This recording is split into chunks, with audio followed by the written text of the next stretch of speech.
இயேசு கிறிஸ்துவ நாமத்தினால உங்களை அவருக்கு மறுபடியும் வாழ்த்துக்கள். இன்னைக்கு எபிரேயர் 3ஆம் அதிகாரத்துல கொஞ்சம் விஷயங்களை நம்ம ஆலோசனை செய்வோம். எபிரேயர் 3ஆம் அதிகாரம், மறுபடியும் எபிரேயர் 1ஆம் அதிகாரத்துல நம்ம என்ன பார்த்தோம்? எபிரேயர் 13 அதிகாரங்களும் பரலோகத்துக்கு எப்படி செல்லணும்ன்ற விஷயத்த தான் சொல்லிட்டு வருது. அதுல 1ஆம் அதிகாரத்துல முதல்ல போனது யாருங்க பரலோகத்துக்கு? இயேசு கிறிஸ்து. 2ஆம் அதிகாரத்துல நம்ம என்ன பார்த்தோம்னா, பரலோகத்துக்கு போக போறது யாருன்னா பரிசுத்தவான்களாகிய புது உடன்படிக்கையில் இருக்கிறவங்க. அதுக்கு பரலோகத்தில் இருக்கக்கூடிய தேவதூதர்களே பரலோகத்துல எப்படி இல்லைன்னு சொன்னாங்க? சுதந்திரவாளிகளாக அங்க இல்லை பரலோகத்துல. ஆனா அதுக்கு சுதந்திரவாளி யாருன்னு சொன்னா, யாரெல்லாம் இயேசு கிறிஸ்துவின் ரத்தத்தினாலே கழுவப்பட்டு இருக்காங்களோ அவங்க சுதந்திரவாளியாக போக முடியும். அதே விதத்துல நியாயப்பிரமாணத்தின் காலகட்டத்தில் இருந்த அந்த இஸ்ரவேலருடைய ஜனங்களும் அவங்களும் நியாயம் தீர்க்கப்பட்டாங்களா இல்லையா?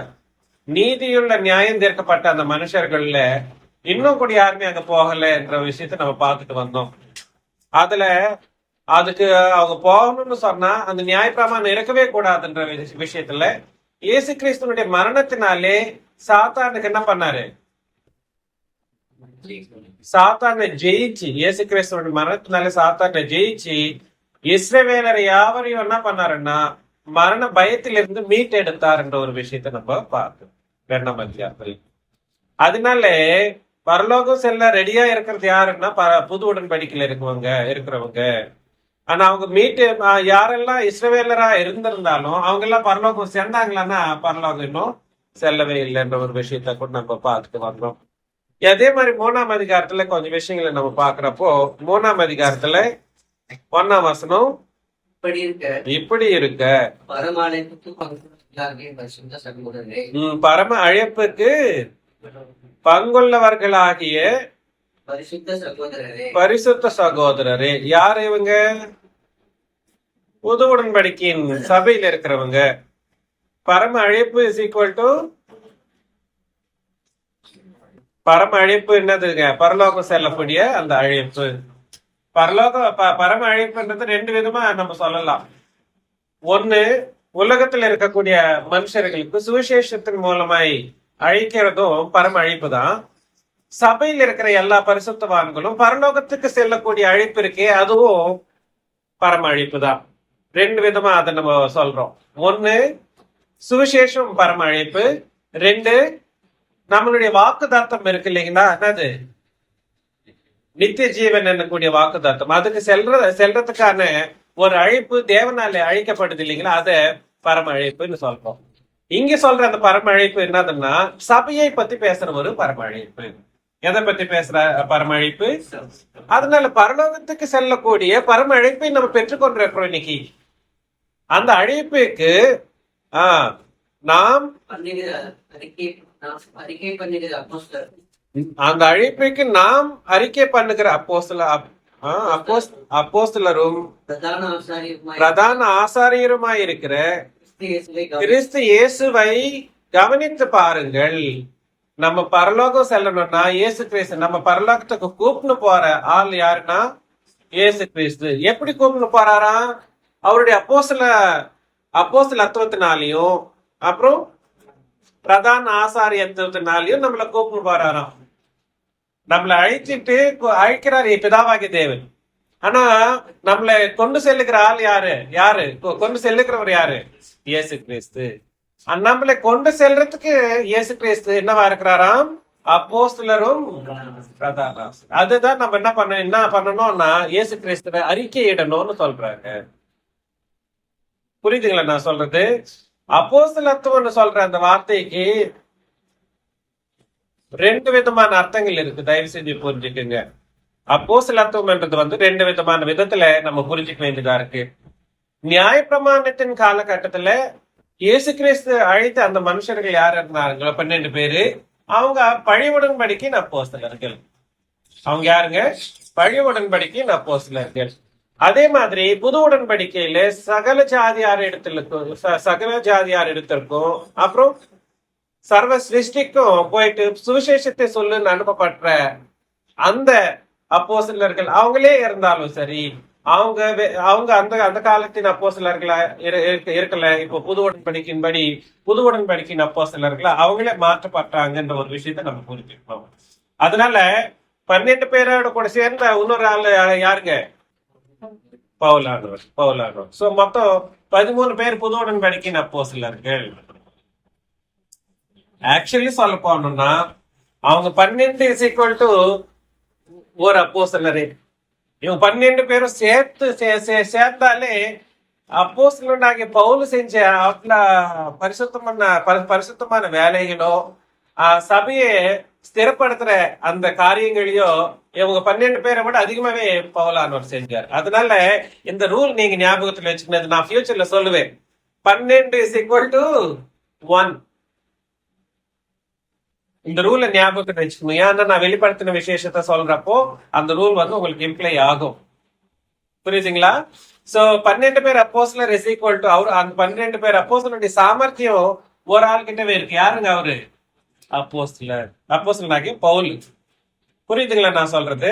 அதனால பழைய உடன்படிக்கையில் இருந்த அப்போஸ்தலத்துவம், அந்த அப்போஸ்தலருடைய காரியங்கள் வேற. புது உடன்படிக்கையின் அப்போஸ்தலத்துவம், அந்த அப்போஸ்தலருடைய காரியங்கள் வேற. இங்கே புது உடன்படிக்கையின் அப்போஸ்தலத்துவத்துல 2 விதமான அப்போஸ்தலர்கள் இருக்காங்க. 2 விதமான அப்போஸ்தலர்கள். 2 விதம்ன்றத நான் சும்மா சொல்றேன். ஆக்சுவலி 3 விதமா இருக்காங்க. இயேசு கிறிஸ்து அப்போஸ்தலரா இருக்காரு. இயேசு கிறிஸ்து பழைய உடன்படிக்கையில் அப்போஸ்தலராக எண்ணப்படலை. இது ஞாபகத்துல வச்சுக்கணும். மத்தேயு, மார்க், லூக்கா, யோவான் சுவிசேஷத்துல சிலுவைக்கு முன்னாடி இயேசு கிறிஸ்து அப்போஸ்தலனா அழைக்கப்படல.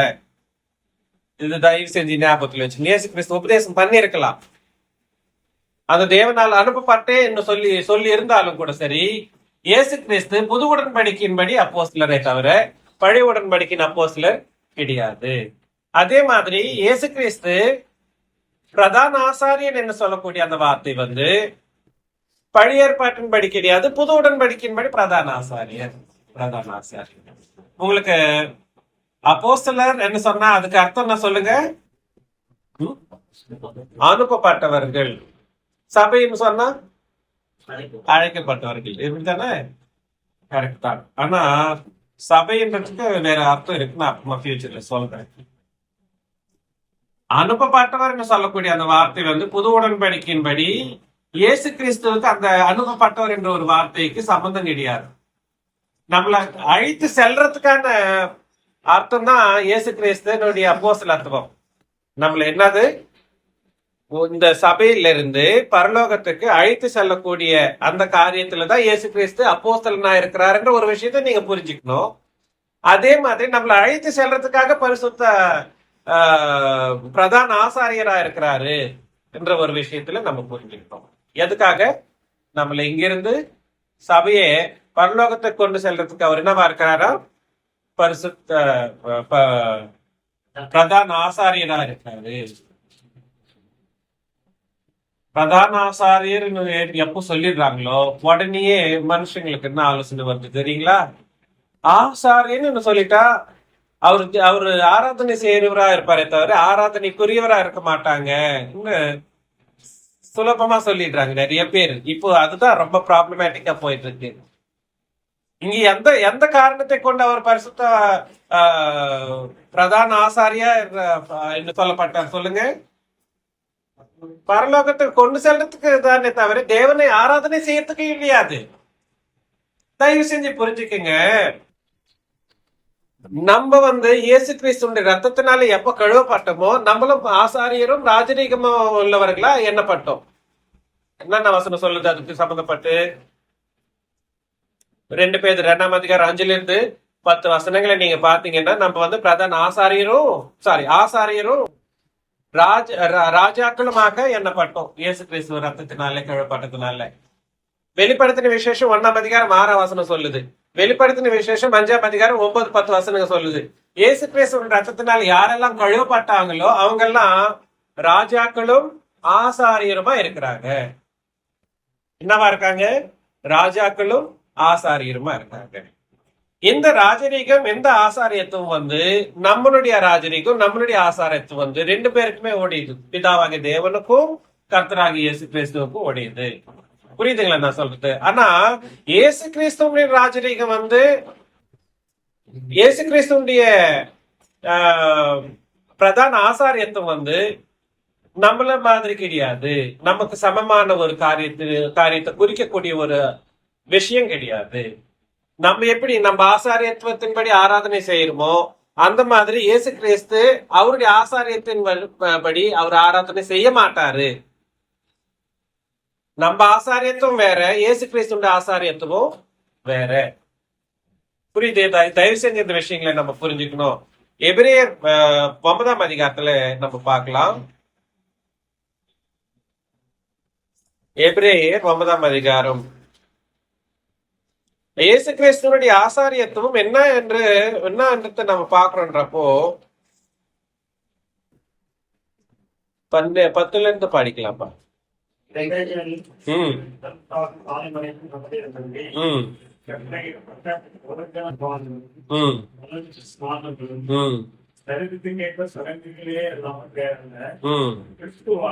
கிறிஸ்துவானவர் பாத்தீங்களா? இயேசு கிறிஸ்து எதுக்காக வரப்போகிற நன்மைகள் என்னதுங்க? பரலோகம். பரலோகம்னு சொல்லலாம். புது உடன்படிக்கையில வரப்போகக்கூடிய புது உடன்படிக்கையின் சபை என்னக்கூடிய ஒரு நன்மை என்று சொல்லலாம். எல்லாம் புது உடன்படிக்கையை பத்தி தான் பேசப்படுது. அதனால இயேசு கிறிஸ்துடைய பிரதான ஆசாரியத்துவம் எதை பத்தி குறிக்குதுன்னா, படிங்க. வெளிப்பட்டு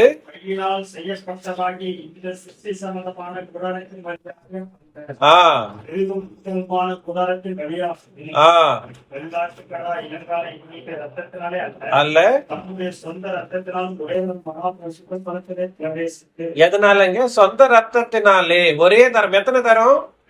ஒரே தரம். அதனால நமக்கு என்ன கிடைச்சது? அவருடைய பிரதான ஆசாரியத்துவத்தினால என்ன நடந்ததுன்னா ஆராதனை கிடையாது. தயவு செஞ்சு புரிஞ்சுக்கணும். பரிசுத்தவான்களாகிய நமக்கு வந்து நித்திய மீட்பு கிடைச்சது. பிதாவாகிய தேவன் இடத்துல அவர் என்ன பண்ணாரு? அந்த பரிசுத்த ஸ்தலத்திலே தன் சொந்த ரத்தத்தை எடுத்துட்டு போயிட்டு அங்க ஊத்துறதுனால நம்மளுக்கு நம்ம யாருக்கும் என்ன கிடைச்சதுங்க? நித்திய மீட்பு கிடைச்சது. இதுதான் அவர் செஞ்ச ஒரே தரம் செஞ்ச பிரதான ஆசாரியத்துவம். ஒரே தரம். அந்த வார்த்தை ஞாபகத்தில் வச்சுக்கிட்டு என்னைக்குமே மறக்க கூடாது. இயேசு கிறிஸ்து தன்னுடைய பிரதான ஆசாரியத்துவத்தினால என்ன செஞ்சாருன்றதான் நம்ம பார்த்துட்டு இருக்கிறோம். இயேசு கிறிஸ்துவோட பிரதான ஆசாரியத்துவத்தை புரிஞ்சிக்காம ஆசாரியத்துவம்னால ஆராதனை செய்யக்கூடிய மனுஷர்கள் என்ன சொல்றாங்க? ஆசாரியத்துவம் என்ன பண்றாங்களா? ஆராதனை செய்யறாங்களா? அதனால இயேசு கிறிஸ்து பிரதான ஆசாரியரா? அவரும் ஆராதனை செய்யறாரா? ஆஹா. ஆசாரியத்துவம் நமக்குரிய ஆசாரியத்துவம் வந்து ஆராதனைக்குரியதே தவிர இயேசு கிறிஸ்துவனுடைய ஆசாரியத்துவம் ஆராதனைக்குரியது கிடையாது. அது நம்மளுடைய நித்திய மீட்பைக்குரியது. நம்மள வந்து நித்திய லோகத்துக்கு நம்மளை கூப்பிட்டு செல்ல, அழைத்து செல்ல அதிகாரம் உள்ள ஒரு ஆசாரியத்துவம் இயேசு கிறிஸ்துவனுடைய பிரதான ஆசாரியத்துவம். அதே 9ஆம் அதிகாரத்துல லாஸ்ட் 4 வசனங்களை படிச்சிடலாம் பிரதர்.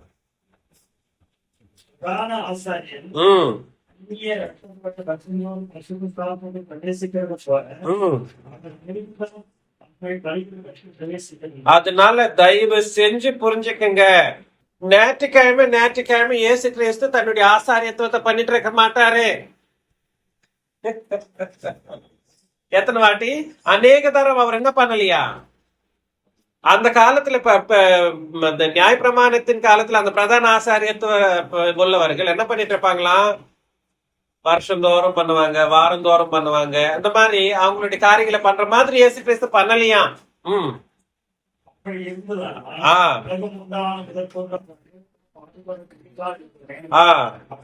அப்படி அல்ல. எதனாலங்க? தம்மை தாமே பலி இடுகிறதுனாலே.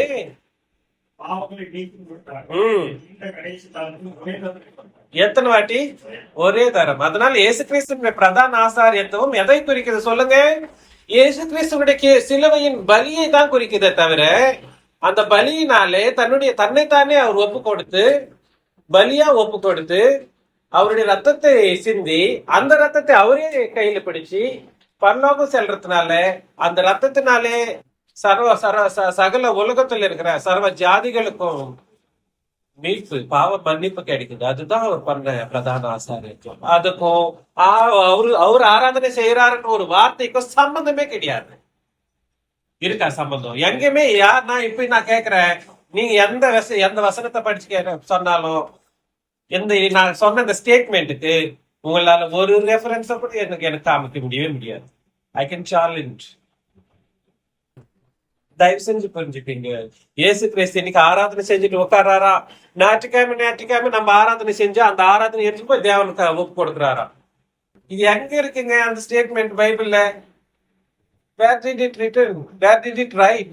Who wrote it actually? யார் எழுதுனாங்க அந்த மாதிரி? யாருமே எழுதல. இன்னொரு கண்டினியூ பண்ணிடுங்க. அன்றியும் ஒரே தரம் மரிப்பதும்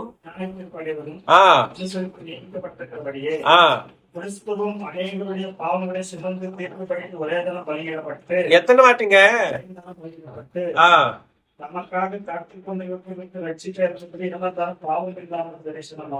பாத்தீங்களா?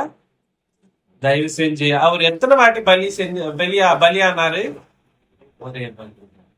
அவருடைய பலி அவருடைய ஆசாரியத்துவத்தை குறிக்கின்ற தவிர பலி ஆசாரியர் என்ன பண்ணுவாங்கங்க? பலி செலுத்துவாங்க, யாகம் பண்ணுவாங்க, அர்ப்பணைகளை செலுத்துவாங்க. அர்ப்பணங்கள் செலுத்துவாங்களா இல்லையா? யாகங்களை செய்வாங்களா இல்லையா? அதுதான் ஆசாரியத்துவனுடைய காரியம். ஆனா பரிசுத்தமுள்ள நம்மளுடைய ஆசாரியத்துவம் கம்ப்ளீட்லி டிஃப்ரெண்ட். இயேசு கிறிஸ்துவனுடைய ஆசாரியத்துவத்தை விட வேற மாதிரியான ஆசாரியத்துவம். முதல்ல நான் உங்களுக்கு கடந்த காலத்துல நிறைய விஷயங்களை சொல்லியிருக்கிறேன். ஒரு 7 காரியங்களை சொல்லியிருக்கிறேன். ஞாபகம் இருக்கோ இல்லையோ? இருக்குங்களா யாருக்காவது?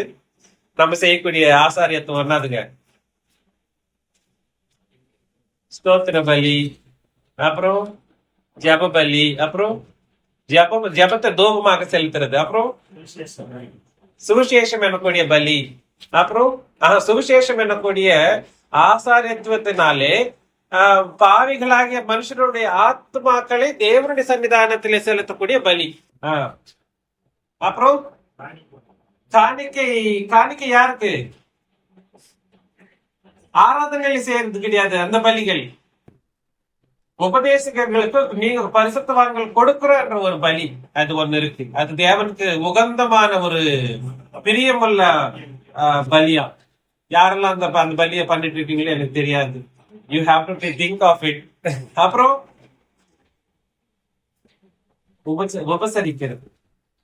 உபசரிக்கிற பலி. தெரியாமையே அந்த காரியங்களை செஞ்சாங்களாம். அப்புறம் என்ன பண்ணீங்க? அப்புறம் என்ன சொல்லுங்க? விசுவாசம் எனக்கூடிய யாகம், விசுவாச யாகம் சொல்ற ஒரு வார்த்தை நம்மளுக்கு. இந்த பலிகள் எல்லாம் நம்ம டெய்லி செய்ய வேண்டிய பலிகள். இங்க எப்ப செய்யணும்? டெய்லி செய்யணும். ஒரு நாளைக்கு ஒண்ணு செஞ்சாலும் சந்தோஷம் தான். ஒரு நாளைக்கு ஒண்ணு ஸ்தோத்திர பலி நம்ம எல்லாரும் நம்ம வீட்டுல நம்ம பாடணும்னு நினைக்கிறேன். ஜபம் செய்யணும்னு நினைக்கிறேன். இதெல்லாம் ரெகுலரா பண்றதுதான். ஆனா அதை அந்த நம்மளுடைய ஆசாரியத்துவத்தினாலே செய்யக்கூடிய ஒரு காரியம் என்னன்ற ஒரு உணர்ச்சியில நம்ம அந்த காரியங்களை நம்ம செய்யணும். நான் இன்னைக்கு ஆசாரியனா இருக்கிறேன், இயேசு கிறிஸ்துவின் ரத்தத்தினால கழுவப்பட்டிருக்கிறேன். நான் என்ன பண்ணிட்டு இருக்கிறேன்? அந்த ஆசாரியத்துவத்தின் காரியத்தை இன்னைக்கு செஞ்சிட்டு இருக்கிறேன். அந்த உணர்ச்சியில நம்ம காரியங்களை செய்ய வேண்டியதுல நம்ம இருக்கிறோம். மறுபடியும் இங்க வந்துடலாம். எபிரேயர் 1ஆம் அதிகாரத்துல. அதனால நான் என்ன சொல்ல வரேன்னா, இயேசு கிறிஸ்து பிரதான ஆசாரியராம். அவர் என்ன பிரதான ஆசாரியர் என்ன அர்த்தம்? நம்மளுடைய பாவங்களை சுத்திகரிக்க தன்னைத்தானே பலியாக ஒப்பு கொடுத்து தன்னுடைய ரத்தத்தினாலே பரலோகத்திலே அந்த ரத்தத்தை பிதாவாகிய தேவன் முன்னாடி செலுத்துறதுனாலே அவரின் வழியாக கூட நம்ம எல்லாம் என்ன பண்ணிட்டு இருக்கிறோம்? பாவ மன்னிப்பை பெற்றுட்டு இருக்கோம். இதுதான் அவர் செஞ்ச பிரதான ஆசாரியத்துவம். இதுக்கோ ஆராதனைக்கோ சம்பந்தமே கிடையாது. படிக்கலாம். 2ஆம் வசனம் படிக்கலாம்பா. மோசே உம் தேவனுடைய வீட்டில் எங்கும் உண்மையுள்ளவராய் இருந்தது போல உம் இவரும் தம்மை ஏற்படுத்தினவர் உண்மையுள்ளவராய் இருக்கிறார். உம் வீட்டை உண்டு பண்ணினவர் இது நம்மளுக்கு தெரிஞ்சதுதான். மோசே தேவனுடைய வீட்டில் எங்கும் உண்மையுள்ளவனாய் இருந்தது போல இவரும் தம்மை ஏற்படுத்தினவருக்கு உண்மையுள்ளவராய் உண்மையுள்ளவராய் இருக்கிறார். உம் வீட்டை உண்டு பண்ணினவர் உம் வீட்டை பார்த்திலும் அதிக கடத்தக்கூடியவராய் இருக்கிறார். உம் அது போல போல மோசையை பார்த்திலும் இவர் அதிக மகிழ்ச்சியை பார்க்கிறவர். நீங்க வீடுன்றது என்ன சொல்லுங்க? சபை. நீங்க வீடுன்றது என்ன சொல்லுங்க? வீட்டை உண்டு பண்ணினவன். வீட்டை பார்க்கிலும் அவர் என்னவா இருக்கிறாரா? அதிக கனத்திற்குரியவரா இருக்கிறாரு. அது போலவே மோசையை பார்க்கிலும் இவர் அதிக மகிமைக்கு பாத்திரரா இருக்கிறார். ஏனெனில் எந்த வீடும் ஒருவனால் உண்டாக்கப்படும் எல்லாவற்றையும் உண்டு பண்ணினவர் தேவன். எல்லாவற்றையும் உண்டு பண்ணினவர் தேவன். சுடப்பட போகிற காரியங்களுக்கு சாட்சியாக மோசே பலியிடக்காரனாய் அவருடைய வீட்டில் எங்கும் உண்மையுள்ளவனாய் இருந்தான். கிறிஸ்துவோ அவருடைய வீட்டிற்கு மேற்பட்டவரான குமாரனாக உண்மையுள்ளவராய் இருந்தார். அதனால அங்க வீடுன்றது என்ன சொல்லுங்க? சபைதான். கிறிஸ்துவோ அவருடைய வீட்டிற்கு மேற்பட்டவரான குமாரனாக உண்மையுள்ளவராய் இருக்கிறார். நம்பிக்கையினாலே உண்டாகும் தைரியத்தையும் மேன்மை பாராட்டலையும் முடிவு பரியந்தம் புத்தியாய் பற்றி கொண்டிருப்போமாகி நாமே அவருடைய வீடா இருப்போம். பாத்தீங்களா? இங்க சபை என்றது 3 பேருக்கும் வீடு. யார் யாருக்கு வீடு? பிதாவாகி தேவனுக்கும் வீடு, இயேசு கிறிஸ்துக்கும் அதுதான் வீடு, பரிசுத்த ஆவியானவருக்கும் அதுதான் வீடு. சபையில இருக்கிற எல்லா பரிசுத்தவான்கள் இதை ஞாபகத்துல வச்சுக்கணும். சபையிலே ஆனா அதுக்கு கண்டிஷன்ஸ் இருக்கு. நம்ம எப்படி வீடா இருப்போம்? இன்னொரு வாட்டி அந்த வசனம்.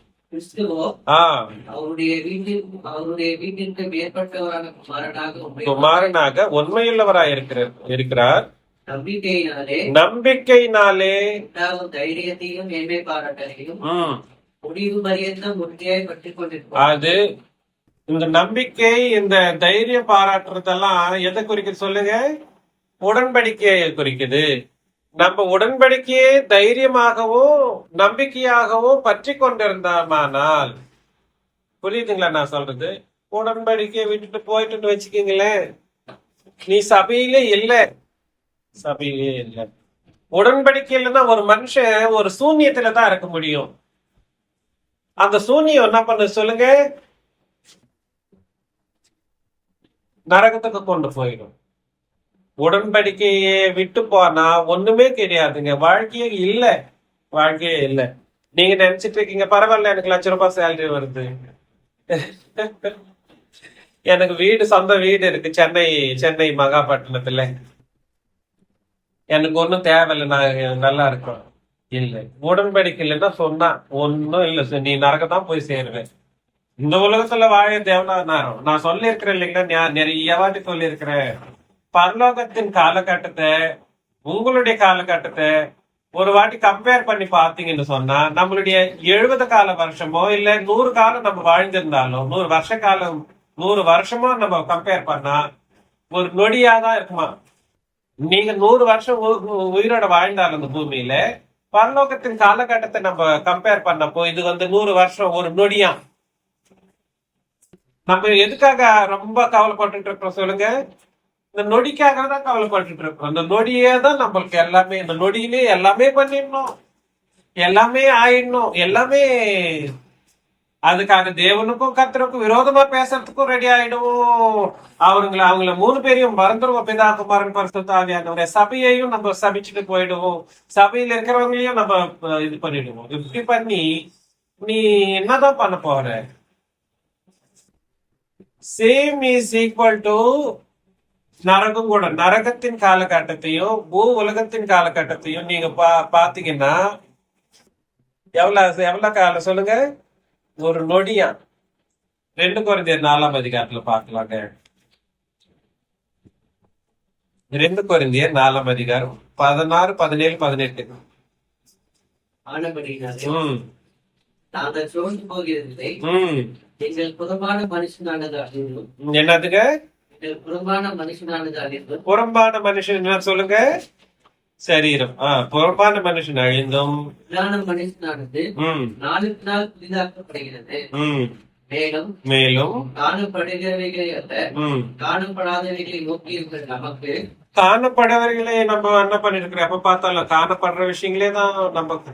அது கூட கொஞ்சம் சொல்லிடுவாங்க, கண்ணால காண்பது அதெல்லாம் கூட பொய்னாலும் சொல்லுவாங்க, பொய்யா மெய்யா எதனாலும் மாத்துவாங்க. கண்ணால பார்த்தாலும் பொய்ன்னு மாத்துவாங்க, மெய்யன்னு மாத்துவாங்க.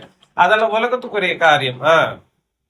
காணப்படாதவைகளே நம்ம என்ன பண்ணிட்டு இருக்கிறோமா?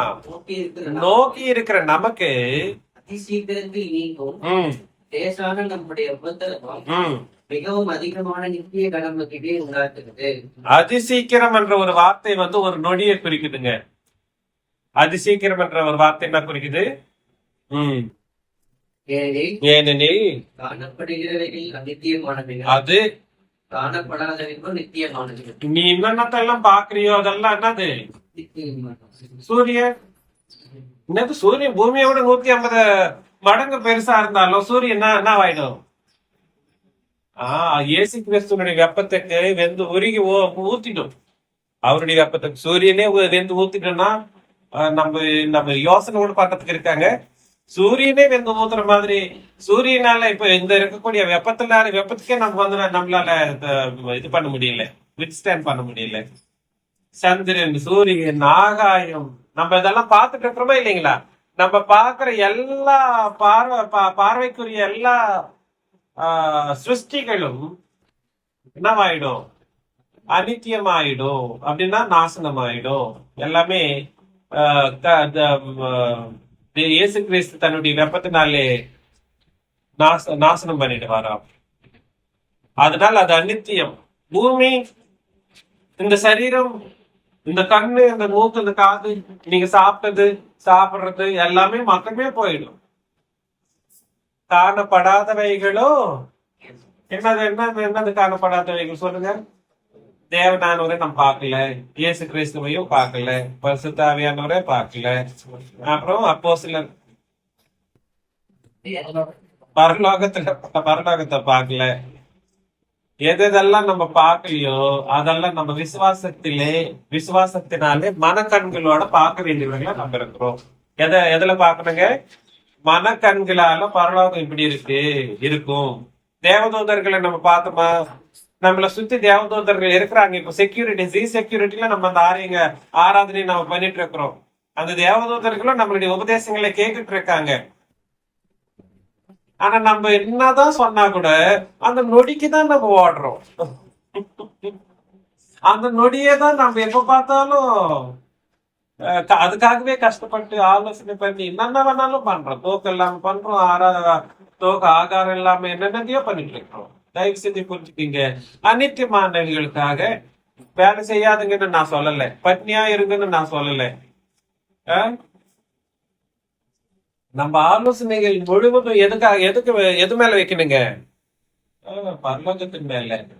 அதுல உட்கார்ந்து இருக்கிற வீட்டு வைக்கிற பிதாவாகி தேவன் மேலேயும் கர்த்தராகி இயேசு கிறிஸ்துவின் மேலேயும் நம்மளுடைய பார்வைகள் இருக்கணும். ஏன்னா அதுதான் நித்தியமானவைகளா. அநித்தியமானவைகளை நம்மளுடைய வாழ்க்கையே சொல்பமான ஒரு நொடியை குறிக்கக்கூடிய வாழ்க்கையின் டைம் அந்த மாதிரி. அது ஆலோசனை பண்ணுங்க தயவு செஞ்சு. இங்க வந்துடலாம். மறுபடியும் எபிரேயர் எத்தனை வசனம் தம்பி?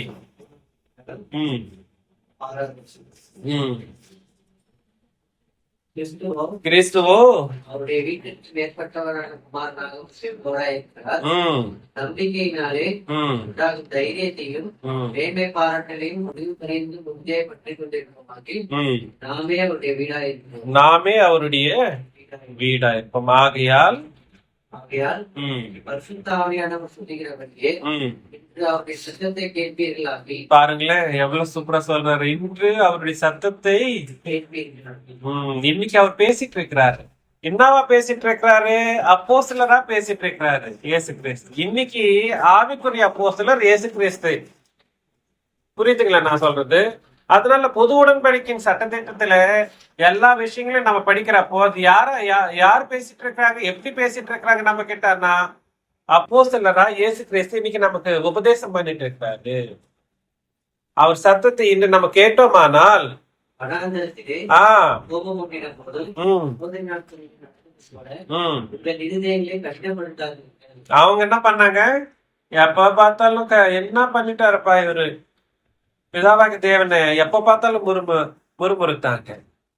என்ன பண்ணாலும் எவ்வளவு அதிசயமான காரியங்களை அது வரைக்கும் நடக்காத காரியங்களை அவங்க கண்ணால பார்த்தாங்க, நல்லா அனுபவிச்சாங்க. ஆனாலும் அவர் மேல விசுவாசம் வைக்காமையே போயிட்டாங்க. இன்னைக்கு இயேசு கிறிஸ்து தன்னுடைய அப்போஸ்தலத்துவத்தின்படி உபதேசம் பண்ணிட்டு இருக்கிறாரா? நம்ம என்ன பண்ணணும்? கேட்டு கீழ்ப்படியணும். படிப்பார் அங்கே இன்னொரு வாட்டி 8ஆம் வசனம். வனாந்தரத்திலே கோபமூட்டின போதும் உம் சோதனை நாட்களில் நடந்தது போல உம் உங்கள் இருதயங்களை கடினப்படுத்தாதீர்கள். உம் அங்கே உங்கள் பிதாக்கள் உம் என்னை சோதித்து உம் என்னை பரீட்சை பார்த்து உம் 40 வருஷம் காலமாய் என் கிரியைகளை கண்டார்கள். உம் ஆதலால் நான் அந்த சந்ததியை ஆலோசித்து அப்படின்னா அவங்கள ரொம்ப அவர் மனசை வெக்ஸ் பண்ணிக்கினாரு பிதாவாகி தேவன். அந்த சந்ததி அவரை அவர் வசனங்களை கேட்காததுனால, அவருடைய வார்த்தையை கேட்காததுனால, அவருடைய கடினமான மனதினாலே இயேசு பிதாவாகி தேவன் என்னவாயிட்டாரா? ஆரோப்பணை பண்றாரா? நீங்க எனக்கு தேவையில்லை, போங்க, உங்களுக்கு என்னுடைய புது பழைய உடன்படிக்கையே தேவையில்லை, அது கூட நான் எடுத்துடுறேன் உங்ககிட்ட இருந்து. இன்னொரு உடன்படிக்கை நான் கொடுக்க போறேன்னு ஒரு ஆலோசனையெல்லாம் சேர்ந்து இங்க பேசுற ஒரு விஷயம். ஆலோசித்து அவர்கள் எப்பொழுதும் வழுகி போகிற இதயம் உள்ள ஜனம் என்றும் என்னுடைய வழிகளை அறியாதவர்கள் என்றும் சொல்லி என்னுடைய இளைப்பாறுதலில் அவர்கள் பிரவேசித்து அதாங்க கண்டிஷன் பாயிண்ட் வந்துருச்சா? பரலோகம் போறதுக்கு எப்படி, இளைப்பாறுதலுக்கு செல்றது எப்படி என்ற ஒரு விஷயத்த பத்தி தான் நம்ம பார்த்துட்டு இருக்கிறோம். அவர்கள் இன்னும் எங்க போலியா? நிறைய பேர் இளைப்பாறுதல் பிரவேசிப்பது இல்லை என்று என்னுடைய கோபத்தில் ஆணையிட்டேன் என்றார். அவங்க போகல. அதுல யாரெல்லாம் பரிசுத்தவான்களா இருந்தாங்களோ அவங்களும் போகல. எல்லாருமே கொஞ்ச நாளைக்கு பரிசுத்தவான்களா இருந்தவங்களும் வெயிட்டிங்ல இருக்காங்க. மீதி எல்லாரும் அந்த இலைப்பாறுதலையும் கூட பிரவேசிக்கலையா, நரகத்துல போயிட்டு விழுந்துட்டாங்க. தயவு செஞ்சு புரிஞ்சுக்கீங்க. இன்னைக்கு புது உடன்படிக்கையின் சட்டம் செல்லுபடியில் இருக்கக்கூடிய ஒரே ஒரு சட்டம், இது நித்திய சட்டம். இதுல இன்னொரு சட்டம் வரப்போறது கிடையாது. இன்னொரு வார்த்தைகளை இயேசு கிறிஸ்து சொல்ல போகிறது கிடையாது. எழுத்துக்களின் மூலமாக புது உடன்படிக்கையின் சட்டம் நம்ம மத்தியில் இருக்கு. இத சொல்றப்ப நம்ம கேட்காம போயிட்டோம்னு சொன்னா எங்க போக முடியாது. உலகத்திலயும் உனக்கு கஷ்டம், எங்கேயும் போயிட்டு வீழ்ந்துருவாங்க. இளைப்பாறுதல்ல நீ பிரவேசிக்க முடியாது. இன்டர்ன் எங்க போயிட்டு வீழ்ந்துருவாங்க? நரகத்துல வீழ்ந்துருவாங்க.